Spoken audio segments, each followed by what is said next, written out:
James is in Stratford. James, good evening. What's your question? Good evening. Hi. I purchased a car for £50,000 on condition that it has a wireless Apple CarPlay. I had it in writing, an email writing from the salesperson that it does have that function. Haven't bought the car and had it for a while, trying to work out how to get this function to work. I discovered that it only has wired CarPlay and not wireless. Do I have any redress at all? You certainly do. Was that a new car, James? No, it's a used car, unfortunately. Okay. Funnily enough, I bought a used car today, and I really wanted wireless Apple CarPlay, but for the amount of money I was willing to spend, it was $10,000, not $50,000. I couldn't get it.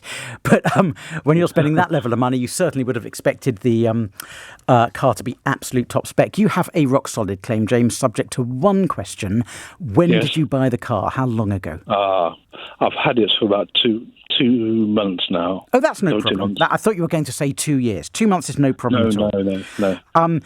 The car does not correspond with its description. It's that simple. Right. There is an implied term into all purchases that goods, when you buy them from business, must correspond with their description. It was described to you as having wireless Apple CarPlay. It didn't have it. It doesn't correspond with with its description. And as long as you reject it within a reasonable period of time of discovering that it doesn't have it, then you are entitled to reject it and get your money back, subject to a deduction for fair wear and tear.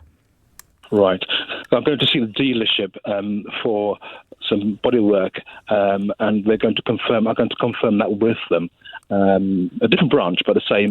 Well, if I were you, company. James, I'd reject it as soon as possible in writing and negotiate after. Don't try negotiating first and then reject it, because you might have left it too late. And once you've rejected it, you'll be in a stronger negotiating position.